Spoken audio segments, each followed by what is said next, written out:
Right Jubilee hills bypoll polling percentage గురించి మనం మాట్లాడుకుంటే ఉదయం 9 గంటలకు 10.2% ఓటింగ్ అయింది. 11 గంటలకు 20.76% పోలింగ్ అయింది. అంటే గంటకు 5% పోలింగ్ జరుగుతుందన్నమాట. హైదరాబాద్ నాడిబొట్టున హైటెక్ సిటీ పక్కన ఇదా ఓటు వేసే విధానమని దేశమంతా ముక్కును వేలేసుకుంటోంది. జూబ్లీ హిల్స్ ఓటర్లు లేవండి, మధ్యాహ్నం అయింది, ముసుగు తీయండి, చలిపులిని సూర్యుడు ఎప్పుడో తరిమి కొట్టాడు, బయటకు రండి, రారమ్మంటూ పోలింగ్ బూతులు పిలుస్తున్నాయి కదా. తెలంగాణలో జరుగుతున్న ఒకే ఒక ఉప ఎన్నిక కావడంతో ఎన్నికల అధికారులు సకల సౌకర్యాలు కల్పించారు. ఇక్కడ పోలింగ్ కేంద్రాలు కూడా ఖాళీగానే కనిపిస్తున్నాయి. ఓటర్ కార్డు తీసుకుని వెళ్లారంటే చాలు, మీరు మహారాజుల ఓటేసి వచ్చేయచ్చు. ఎందుకు ఆలస్యం? తొందర పడండి, ప్రజాస్వామ్యాన్ని బలోపేతం చేయండి.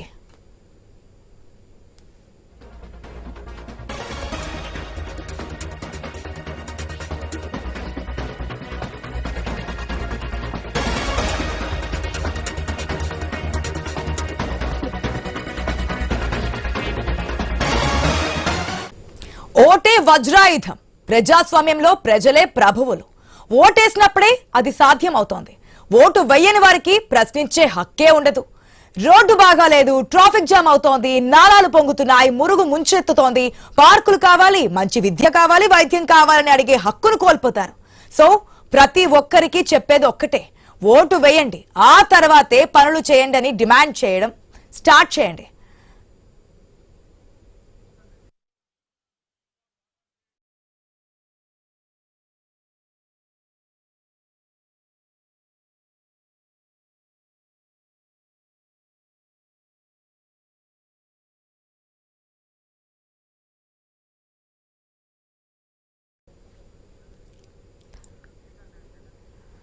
మనం చూస్తున్నాం, ఎంత చెప్పినా, ఎంతమంది చైతన్యం తీసుకొచ్చినా పోలింగ్ పర్సంటేజ్ చూసినప్పుడు అది ఇప్పుడు బైపోల్ అనే కాదు, దేశవ్యాప్తంగా చాలా చోట్ల బైపోల్స్ జరుగుతున్నాయి. అన్ని బైపోల్స్ కన్నా లీస్ట్ పోలింగ్ పర్సంటేజ్ నమోదవుతుంది ఎక్కడంటే కేవలం జూబ్లీ హిల్స్ బైపోల్లోనే. ఎందుకు ఇది? ప్రెసెంట్ సిచ్యువేషన్ తెలుసుకుందాం.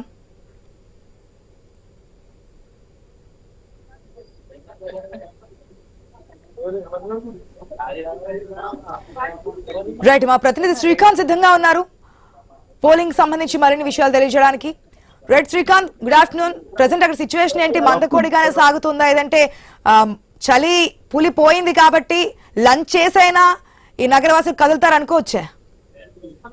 రైట్ ఆశ, ప్రస్తుతం మనము ఎర్రగడ్డలోనే మోతీనగర్ లో ఉన్నాం. ఇక్కడ డాన్ బాస్క్ స్కూల్లో ఉన్నాం.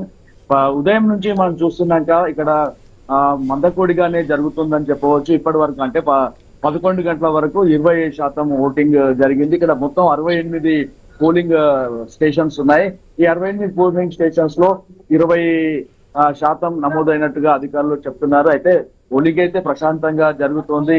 ఇటు ఆక్స్ఫర్డ్ స్కూల్ కావచ్చు, ఈ డాన్ బాస్కో స్కూల్ లో దాదాపు 10 పోలింగ్ బూత్లు ఉన్నాయి.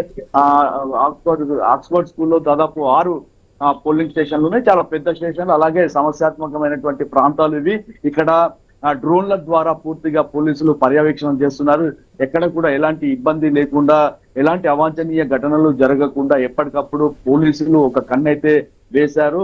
పూర్తిగా ఈ ఏరియాలో ఇది సమస్యాత్మకమైనటువంటి ప్రాంతం కాబట్టి డ్రోన్ల ద్వారా పూర్తిగా ఎప్పటికప్పుడు పోలీసు అధికారులు పర్యవేక్షిస్తున్నారు. అలాగే పోలింగ్ కేంద్రాల్లో కూడా ఎలాంటి ఇబ్బందులు తలెత్తకుండా అధికారులు అయితే అన్ని ఏర్పాట్లు చేశారు. ఇక మరోవైపు పోలింగ్ సరళి చూస్తే మాత్రం మందకోడిగానే సాగుతుంది. ఇప్పటి వరకు జరిగినటువంటి పోలింగ్ కావచ్చు, ఇక్కడ ఉన్నటువంటి ప్రజల మూడు కావచ్చు, బీఆర్ఎస్ కి కాంగ్రెస్ పార్టీకి మధ్య పోటాపోటీగా జరుగుతుంది. ఇక్కడ బీజేపీ ఎక్కడ కూడా తన బీజేపీ పార్టీ వాయిస్ వినిపించట్లేదు. ఇటు కాంగ్రెస్ కి బీఆర్ఎస్ కి టగ్ ఆఫ్ వార్ గా నడుస్తోంది. మైనార్టీ ఓట్స్ చాలా కీలకంగా మారాయి. ఈ మైనార్టీ ఓట్స్ ఎటు వెళ్తున్నాయి? మైనార్టీ ఓట్స్ పైన అభ్యర్థి గెలుపు ఓటములు స్పష్టంగా కనిపించే అవకాశం ఉంటుంది. అంటే ఇక్కడ దాదాపు ఎర్రగడ్డ ప్రాంతాల్లో సుల్తాన్పుర కావచ్చు, సుల్తాన్ నగర్ కావచ్చు, మోతీ నగర్ కావచ్చు, ఇక్కడ ఉన్నటువంటి మైనార్టీ ఏరియాస్ లో ఓటింగ్ అయితే జరుగుతోంది. అటు ఉదయం నుంచి మహిళలు కావచ్చు పెద్ద సంఖ్యలో ఓటింగ్ కి వాళ్ళంతా వస్తున్నారు. అయితే చాలా ఈ సరళి ఇటు బీఆర్ఎస్ కి ఇటు కాంగ్రెస్ కి 50-50 అనే ఒక వాదన అయితే వినిపిస్తుంది. మహిళలు మాత్రం బీఆర్ఎస్ కు ఓటు వేసే అవకాశాలు అయితే స్పష్టంగా కనిపిస్తుంది. అటు బీఆర్ఎస్ గతంలో ఇచ్చినటువంటి షాదీ ముబారక్ కావచ్చు, ఇతరత్ర పథకాల పైన ఇటు ముస్లిం మహిళలు ఆసక్తిగా ఉన్నట్టయితే తెలుస్తోంది. మరోవైపు మైనారిటీస్ లో పురుషులు చాలా మంది కాంగ్రెస్ కి వేస్తున్నట్టుగా మనకు తెలుస్తుంది. కొన్ని ఏరియాలో కాంగ్రెస్ కి పడుతుంటే కొన్ని ఏరియాలో మైనారిటీ ఓట్లు బీఆర్ఎస్ కి డైవర్ట్ అవుతున్నాయి. అంటే ఓవరాల్ గా స్పష్టంగా ఒక వన్ సైడ్ ఓటింగ్ జరుగుతుంది అనేది స్పష్టంగా చెప్పలేని అవకాశాలు అయితే ఇక్కడ ఈ ఓటింగ్ సరళిని చూస్తే కనిపిస్తుంది. ఏ అభ్యర్థి గెలిచినా తక్కువ మెజార్టీతో గెలిచే అవకాశాలు కూడా ఉన్నట్టుగా మనకు తెలుస్తుంది. ఇంకా సమయం ఉంది, ఇంకా 6 గంటల వరకు సమయం ఉంది కాబట్టి ఇంకా ఎట్లా ఉండబోతుంది పార్టీలు ఇటు కాంగ్రెస్ కావచ్చు బీఆర్ఎస్ కావచ్చు చివరిలో ఓట్ మేనేజ్మెంట్ జరుగుతుందా ఏంటి అనే ఒక ఉత్కంఠ అయితే నెలకొంటుంది. కానీ ఇప్పటి వరకు సమస్యాత్మక కూడా ఎలాంటి ఇబ్బందులు లేకుండా, ఎలాంటి గొడవలు ఘర్షణలు చేసుకోకుండా పోలీసులు అయితే ఎప్పటికప్పుడు నిఘానైతే పెట్టారు. ఇక పోలింగ్ కేంద్రాల్లో ఎట్లా ఉండబోతుంది అనే దానిపైన ఇటు బీఆర్ఎస్ కొంత ఆందోళన వ్యక్తం చేస్తుంది. పోలీసులు అలా ఎలాంటి పోల్ మేనేజ్మెంట్ కి తావు లేకుండా చూడాలని చెప్పేసి ఇటు బీఆర్ఎస్ వాళ్ళు కూడా కోరుతున్నటువంటి పరిస్థితి. అయితే మొత్తానికి అయితే ప్రభుత్వం పైన కాస్త వ్యతిరేకత ఉంది అనే భావన కూడా ఓటర్ల నాడిని చూసే స్పష్టంగా తెలుస్తోంది. జూబ్లీ హిల్స్ కావచ్చు, ఈ జూబ్లీ హిల్స్ లో ఇప్పటి వరకు పెద్దగా అభివృద్ధి జరగలేదు. ప్రస్తుతం ఈ ఉన్నటువంటి సిచ్యువేషన్ లో కొంతమంది అభివృద్ధిని చూడాలా, ప్రభుత్వం ఉంది కాబట్టి కాంగ్రెస్ కు ఓటేయాలా, లేదంటే ప్రభుత్వం ఈ 2 సంవత్సరాల్లో జరిగినటువంటి అభివృద్ధి అసలు ఏం జరిగింది ఏంటి అనే దానిపైన కూడా ఆలోచించే అవకాశాలు ఉన్నాయి. సో ఓటింగ్ ఓటర్ల నాడి చాలా టిపికల్ గానే ఉందని చెప్పవచ్చు ఆశ. మొత్తానికైతే ఇక్కడ ఎర్రగడ్డ డివిజన్ లో మొత్తం 68 పోలింగ్ బూత్లలో ఓటింగ్ అయితే ప్రశాంతంగా జరుగుతుంది ఆశ. ఇంకా ఎండ్ లో 4 నుంచి 5 గంటల మధ్యలో సాయంత్రం ఇంకా కాస్త పెరిగే అవకాశం ఉంటుంది. కొంతమంది పనుల్లోకి వెళ్ళిన వాళ్ళు కావచ్చు, ఇతరత్ర వాళ్ళు సాయంత్రం కూడా వచ్చే అవకాశం ఉంటుంది.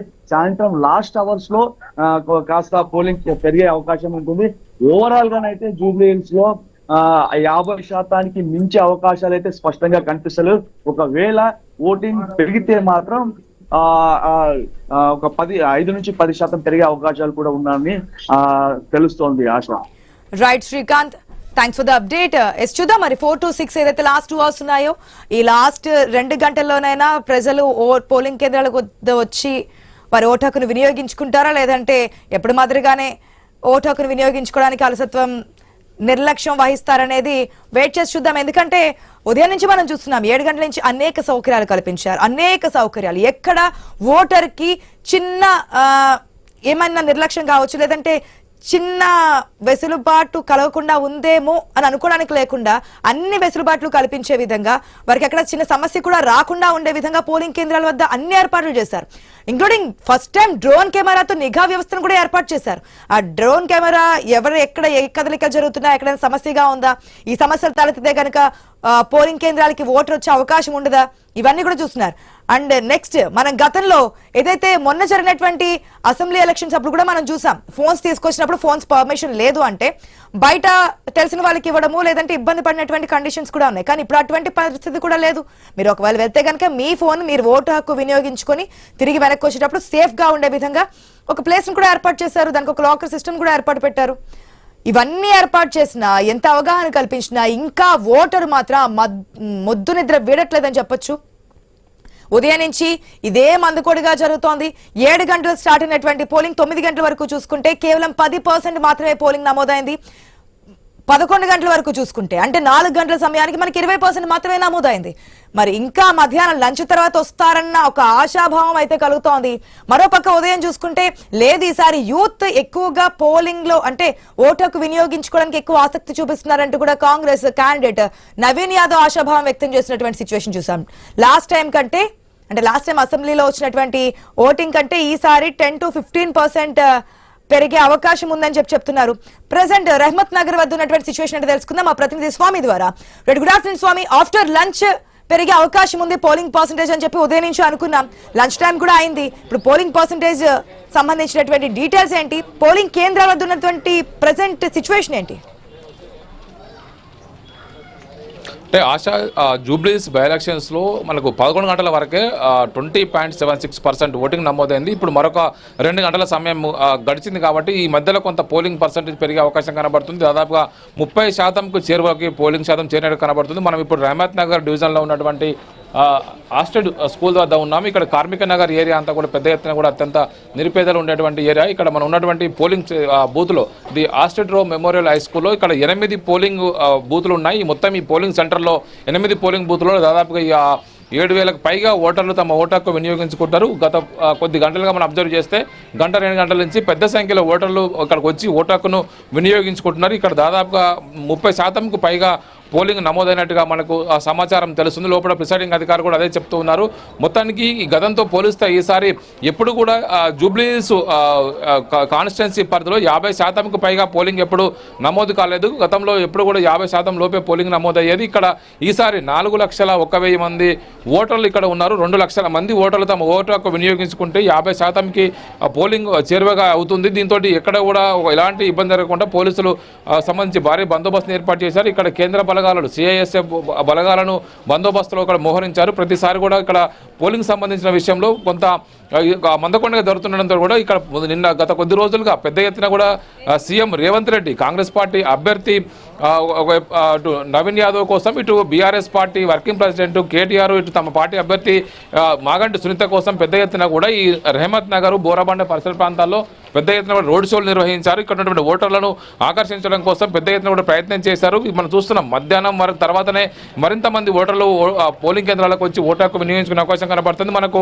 11 గంటల తర్వాత నుంచి కూడా పెద్ద సంఖ్యలో ఓటర్లు పోలింగ్ కేంద్రాలకు తరలి వస్తున్నారు. ప్రధానంగా మహిళా ఓటర్లే ఎక్కువ సంఖ్యలో ఓటు హక్కు వినియోగించుకుంటారు. ఇక్కడ ప్రతిసారి కూడా మహిళా ఓటర్ల ఓటింగ్ శాతమే ఎక్కువగా నమోదవుతుంది. హైదరాబాద్లో ప్రతిసారి కూడా కొంత ఓటింగ్ శాతం పడిపోవడానికి కారణం ఓటింగ్ రోజు అంటేనే కొంత హాల్లే మూడులాగా చాలా మంది కూడా ఓటింగ్ రాకుండా తమ వ్యక్తిగత పనులకు నిమగ్నం అవడంతో కూడా కొంత ఓటింగ్ నమోదు కాకుండా ఉంటుందని చెప్పి చర్చ జరుగుతుంది.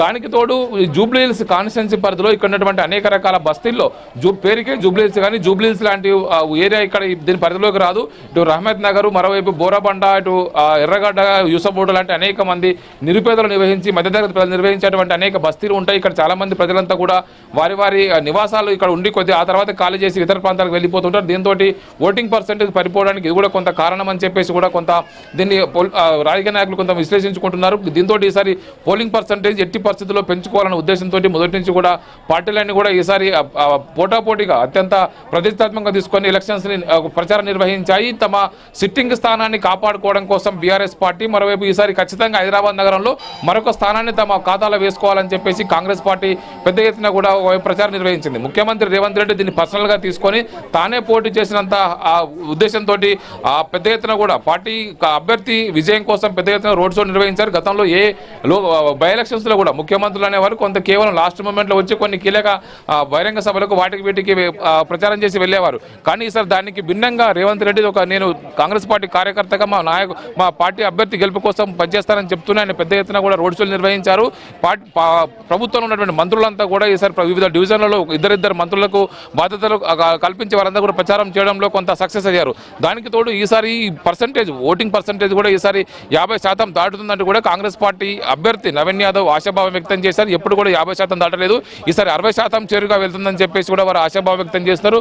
మరోవైపు బీఆర్ఎస్ పార్టీ నేతలు, కాంగ్రెస్ పార్టీ ఎమ్మెల్యేలు, మరోవైపు ఎమ్మెల్సీలు వాళ్ళంతా కూడా ఒకవైపు మోడల్ కోడ్ ఆఫ్ కండక్ట్ ని విరుద్ధంగా ఒకవైపు ఎన్నికల కోడ్ను ఉల్లంఘించి ఇక్కడ వారంతా కూడా ప్రచారం నిర్వహిస్తారు, ఒక ప్రలోభాలకు పాల్పడుతున్నారని చెప్పేసి ఆరోపిస్తూ వారు సంబంధించిన విషయంలో కొద్దిసేపటి క్రితమే రాష్ట్ర ఎన్నికల ప్రధానాధికారి సుదర్శన్ రెడ్డికి ఫిర్యాదు చేశారు. ఇందులో ప్రభుత్వ విప్పులు బీర్ల ఐలయ్య, అదేవిధంగా రామచంద్ర నాయక్, ఎమ్మెల్సీ శంకర్ నాయక్, అదేవిధంగా ఒకవైపు మట్ట దయానంద్ పైన కూడా నలుగురి పైన కూడా కంప్లైంట్ చేశారు. వారికి సంబంధించి వాళ్ళు ఏ విధంగా ఓటర్లను ప్రభావితం చేస్తారు, మోడల్ కోడ్ ఆఫ్ కండక్ట్ ఉల్లంఘించి వారు ఈ ప్రాంతంలో నివాసితులు కానప్పటికీ కూడా ఈ ప్రాంతంలోనే ఉంటూ ఏ విధంగా చేస్తారని చెప్పేసి వారి మీద కూడా ఫిర్యాదు చేయడం ద్వారా జరిగింది. మొత్తానికైతే ఈ ఎలక్షన్ సంబంధించిన విషయంలో మరి కొద్ది గంటల తర్వాత కూడా మరింత ఓటింగ్ పుంజుకునే అవకాశం కనబడుతుంది.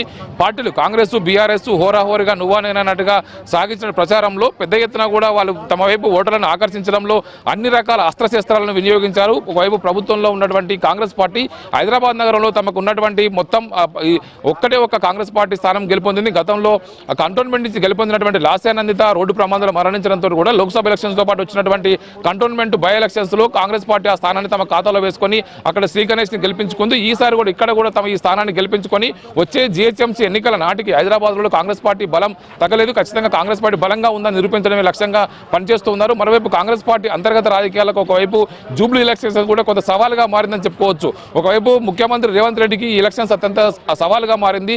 ఈ ఎలక్షన్స్ లో ఓడిపోతే ఆయనకు ఇబ్బంది అవుతుందని చెప్పేసి జరిగినటువంటి ప్రచారానికి చెక్ పెట్టడం కోసం ఆయన కూడా ఎలక్షన్స్ ని తన వ్యక్తిగతంగా తీసుకొని పార్టీ సంబంధించిన మంత్రులు కావచ్చు, ఎమ్మెల్యేలు, ఎమ్మెల్సీలంతా కూడా పెద్ద ఎత్తున కూడా ఆయనదంటూ ఎలక్షన్స్ తానే నిర్వహించినట్టుగా పెద్ద ఎత్తున కూడా ఆయన ప్రచారం నిర్వహించి ముందుకు సాగారు.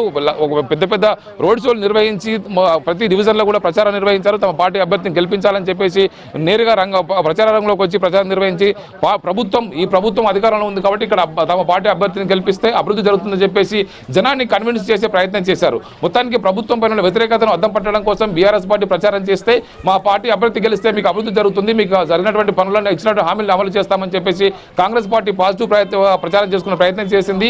ఈ ప్రభుత్వం ఇచ్చినటువంటి 6 గ్యారెంటీలు కావచ్చు, మిగతా వివిధ రకాల సమస్యల్ని ప్రస్తావిస్తున్నటువంటి BRS party working president KTR ప్రచారం చేస్తూ వచ్చారు. తమ పార్టీకి సంబంధించినటువంటి అభ్యర్థి సిట్టింగ్ స్థానం కావడంతో కూడా మాగంటి గోపీనాథ్ మరణంతో మాగంటి గోపీనాథ్ ఇక్కడ హ్యాట్రిక్ ఎమ్మెల్యే గెలుపొందాడు. 2014లో, 2018లో, 2023లో 3 సార్లు ఆయన హ్యాట్రిక్ గా గెలుపొంది ఇక్కడ కొనసాగుతున్నటువంటి మాగంటి గోపీనాథ్ అనారోగ్యంతో అకాల మరణం చెందినతో ఖాళీ అయిన స్థానంలో ఈ ఎన్నిక అనివార్యంగా వచ్చింది కాబట్టి దీనికి సంబంధించి ఆయన సతీమణి మాగంటి సునీత గోపీనాథ్ ను బరిలో నిలిపారు. ఆ స్థానాన్ని దక్కించుకోవడం కోసం వారు కూడా తీవ్రంగా శ్రమిస్తున్నారు. ఒకవైపు పార్టీకి సంబంధించిన నేతలంతా కూడా ఇప్పటికీ ఎక్కడెక్కడ ప్రచారంలో మొదటి నుంచి కూడా ఎలక్షన్ నోటిఫికేషన్ కంటే ముందే అభ్యర్థిని ప్రకటించి ప్రచారం చేసినప్పటికీ కూడా హోరావోరుగా జరిగిన ప్రచారంలో ఓటర్లు ఇప్పుడు ఎవరి వైపు మగ్గుతారు, ఎవరికి ఎలాంటి తీర్పిస్తారని చూడాల్సి ఉంది. ఓటర్లు అయితే గత కొద్ది గంటలుగా కొంత ఉదయంతో పోలిస్తే ఇప్పుడు కొంత మెరుగ్గానే పోలింగ్ కేంద్రాలు తరలి వస్తారు. మనం ఉన్నటువంటి కార్మిక నగర్ పోలింగ్ బూత్ లో ఉదయం నుంచి కూడా కొంత పోలింగ్ అయితే బాగానే జరుగుతున్నట్టుగా మనకి ఇక్కడ ఫ్లోటింగ్ చూస్తే అర్థమవుతుంది. మిగతా పోలింగ్ కేంద్రాలతో పోలిస్తే ఇక్కడికి చాలా మంది కూడా ఇక్కడ తరలి వచ్చారు. మీరు ఎక్కడ ఉంటారు, ఇక్కడ ఉన్నటువంటి ఏర్పాట్లు ఏమైనా ఉన్నాయి, ఎన్నికల అధికారులు ఎలాంటి ఏర్పాట్లు చేశారు, మీరు ఎట్లా భావిస్తున్నారు? అంతా బాగానే ఉంది. నేను మణికొండ నుంచి వచ్చి చేస్తున్నాను, ఇంత దూరం నుంచి వచ్చి చేస్తున్నాను అని అందరూ వచ్చి చేయాలి. ఓటింగ్ పర్సెంటేజ్ చాలా తక్కువ ఉంది, ఇంకా పెరగాలని అనుకుంటున్నాను. అంటే చాలా మంది ఇక్కడ ఓటింగ్ ఉంటుంది కానీ ఇక్కడ నుంచి వెళ్ళిపోతున్నారు, తర్వాత వచ్చి ఓట్లు వేయట్లేదు, వారి ఓట్లన్నీ కూడా గల్లంతో అవుతున్న పరిస్థితి కనబడుతుంది. మీరు ఎందుకు అంత పర్సనల్ తీసుకొని వచ్చారు? పర్సనల్ తీసుకొని వచ్చానంటే ఓటు హక్కు అనేది మనకి ఫ్యూచర్ మన జనరేషన్ చేసేదాన్ని బట్టి ఉంది. దానివల్ల నేను ఓటేయాలని వచ్చినాను అంతే. అక్కడ నుండి వచ్చి ఓటేస్తున్నాను.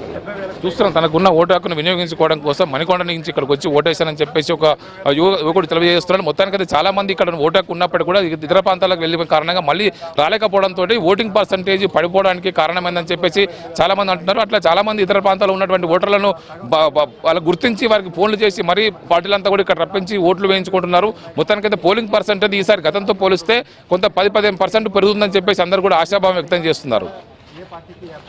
థ్యాంక్ యూ స్వామి. ఇక వెంగళరావు నగర్లో పోలింగ్ బూత్లను బీజేపీ అభ్యర్థి లంకల దీపక్ పరిశీలించారు. ఇక ఏ విధంగా పోలింగ్ జరుగుతుంది ఏంటి అనే దానిపై ఆరా తీశారు. మొత్తంగా ఎక్కడికక్కడ పెద్ద ఎత్తున ఓటర్లను చైతన్యపరుస్తూ అభ్యర్థులు కూడా ఓటు వేయాలని అభ్యర్థిస్తున్న పరిస్థితి కనిపిస్తుంది. ఇక డబ్బులు పంపిణీ చేసే ఓటర్లను మభ్యపెట్టే ప్రయత్నం చేస్తున్నారని కూడా ఆయన ఆరోపణలు గుప్పించారు. ప్రజల ముందుకు వచ్చి ఓట్లు వేయాలని కోరారు. ప్రధాని మోదీ చేస్తున్న అభివృద్ధిని చూసి భారతీయ జనతా పార్టీ ఓటు వేయాలన్నారు. వెంగళరావు నగరంలో పోలింగ్ కేంద్రం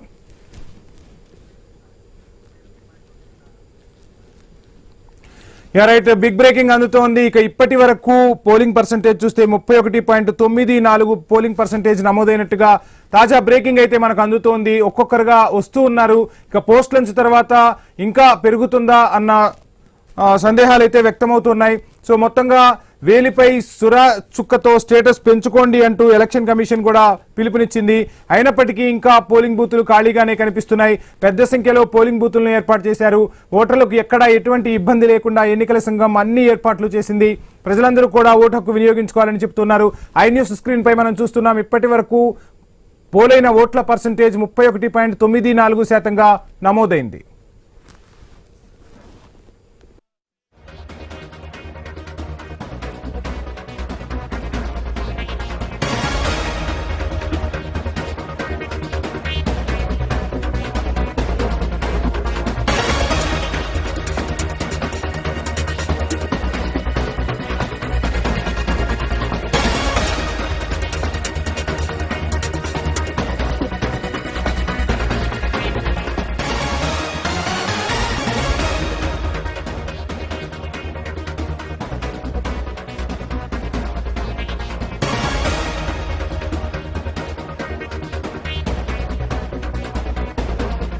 రైట్, మొత్తంగా పోలింగ్ పర్సంటేజ్ అయితే కొంత పెరుగుదల కనిపిస్తుంది. ఉదయం 9 గంటల నుంచి చూస్తే ప్రతి గంటకు 5% పోలింగ్ పెరుగుతూ వచ్చింది. కానీ ఇప్పుడు 11%, అంటే మొత్తంగా 6%, అంటే గంటకు 5% ఉన్నది 1% పెరిగిన పరిస్థితి కనిపిస్తుంది. ఈ శాతం ఇంకా పెరగాలని అటు రాజకీయ పార్టీలు కూడా బలంగా కోరుకుంటున్న పరిస్థితి. సో జూబ్లీ హిల్స్ పోలింగ్ కి సంబంధించి మనతో మాట్లాడేందుకు జయరాం గారు ఉన్నారు, ప్రముఖ రాజకీయ విశ్లేషకులు. సో వారితో మాట్లాడే ప్రయత్నం చేద్దాం. జయరాం గారు నమస్కారం అండి.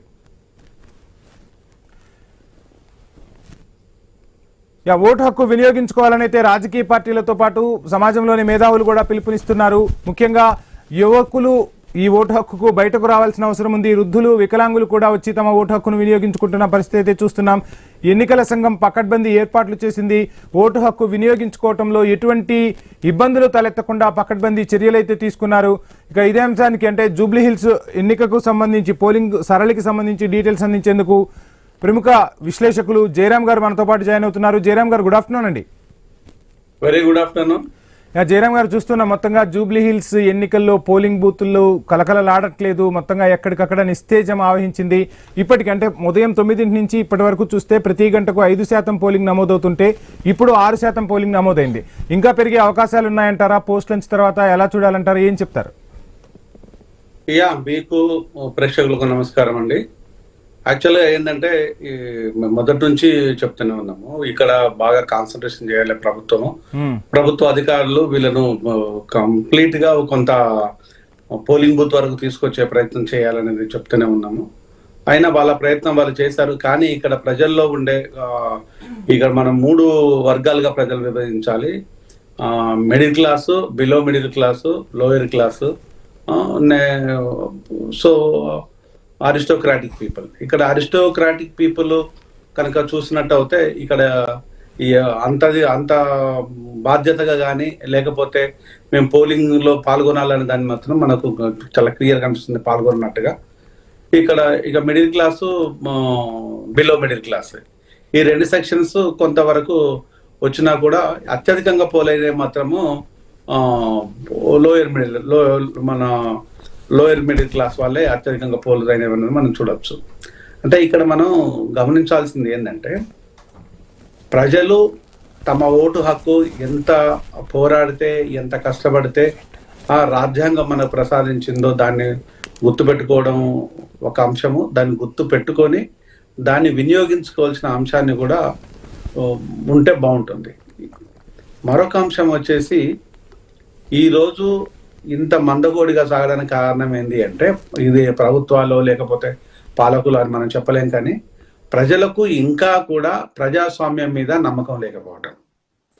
అంటే ఇక్కడ పారదర్శకంగా ప్రభుత్వాలు ఉంటాయి, ప్రభుత్వానికి మనం ఓటేస్తే బెటర్గా ఉంటుంది, ప్రభుత్వాల దారినే ఏదైనా సాధించవచ్చు అనే నమ్మకం ఇంకా రాకపోవడానికి గల కారణం ఏంటంటే, మన నాయకులు అంత అపనమ్మకాన్ని క్రియేట్ చేయటం. సో ఇప్పటి వరకు కూడా జూబ్లీ హిల్స్ ఉప ఎన్నిక వచ్చింది అనేది మనం ఒక 2-3 నెలల నుంచి చాలా సీరియస్ గా డిస్కషన్ పెట్టినా కూడా ఈ రోజు మనం ఎక్స్పెక్ట్ చేస్తాం అబౌవ్ 60% వరకు ఎక్స్పెక్ట్ చేస్తాం. కానీ ఈరోజు ఇంత ఘోరంగా, ఇంత అవమానకరంగా ఈరోజు ఉంది అంటే నిజంగా దాన్ని బాధపడాల్సిన విషయం. మరొక అంశం ఏంది ఇక్కడ మనం చూడాల్సింది అంటే, ప్రజలకు కావాల్సింది ప్రభుత్వాలు ఇప్పుడైనా మీరు గుర్తెచ్చుకోండి, ప్రజల మధ్యలో ఉండండి. ఈరోజు అత్యున్నత వర్గాలకు మాత్రమే కొమ్ము కాసే విధంగా ఉంటే, ఈరోజు పోలింగ్ లో ఉండే వ్యక్తులలో అత్యున్న వర్గాలకు చెందిన వాళ్ళు ఎంతమంది ఉన్నారు అంటే ఫింగర్ టిప్స్ పైన లెక్క పెట్టవచ్చు. ఇక middle class, below middle class చూసినట్టు అయితే కొంత డెఫినెట్ గా కొంత రెస్పాన్సిబిలిటీ ఉంటుంది వాళ్ళ వచ్చేళ్ళు. ఇక్కడ అత్యధికంగా ఉన్నది పూర్ పీపుల్. జయరాం గారు, మనం డిస్కస్ చేద్దాం. ఒక షార్ట్ బ్రేక్ తీసుకుందాం. Stay tune.